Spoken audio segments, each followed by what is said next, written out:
Hepinize merhaba arkadaşlar. Ben Kıvanç, bugün sizinle driving oynuyoruz böyle. Yeni indirdim bu oyunu.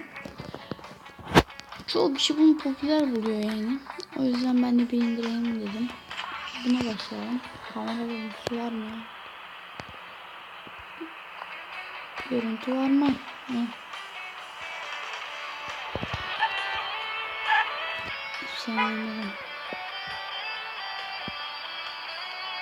Ben private sürüyorum.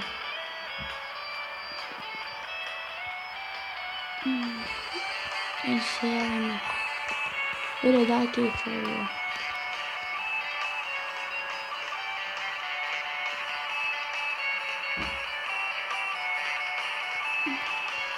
Arkadaşlar buna daha farklı ayarlar yazsa daha müthiş olacak, yani daha popüler olacak. Ben bunu popüler yayınladım, siz de beğenirsinizdir herhalde. Beğenirseniz çok mutlu olurum. Bakın şimdi. Ana işte bana da çalabiliyor ha. Evet, burada sürücülüğüm var benim. Şuradan da söyleyebilir miyiz? Hoppa. Hayır. Hayır ya. Toslu. Devam. Koşma. Düz koyun.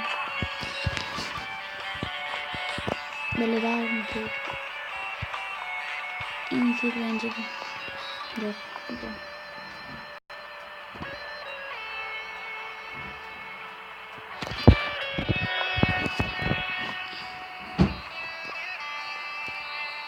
Şuradan probleme geçelim be.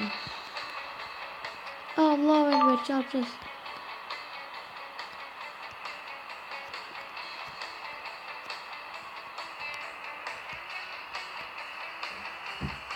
Şöyle hemen size yapayım.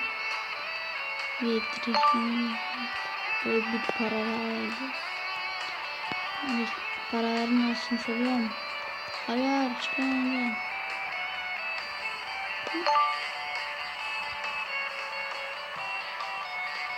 Çok.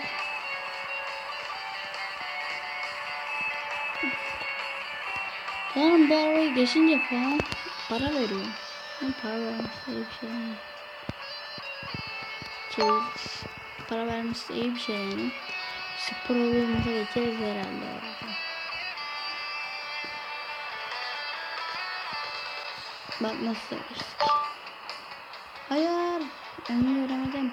Şartım bu arada olmuş. Ben bunu şöyle takıp sizi alıyorum. Yeni videolar atmayı düşünüyorum. Bu driving yapacağım.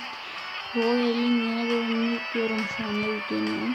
Clash Royale ile 2 video çektim sabah. Şu anda mesela driving popüler bir oyunmuş. Böyle baktım, Google Play'den popüler diyor. Ben de bir indireyim dedim. Belki beğenirsiniz. Hadi. Buradan çıkıyor. Geç şuradan. Full gaz ver. Evet, onda hiçbir problemimize geçtik yani. Bakın şöyle gideceğim. Allahu Ekber, çarptık. Allah. Ne kadar paramız var? 210. Tamam. İyi. Neyse arkadaşlar, bir videomuzun daha sonuna mı gelsek diyorum. Kısa ver iki. Evet.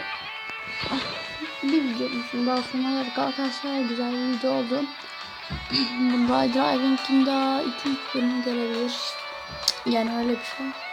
Çok seveceğimi tahmin etmem ama sevilen bir oyunmuş. Popüler bir oyunmuş. Çalışıyorum. İstediğiniz oyunları gene yorumlara yazın. İstiyorum sizden.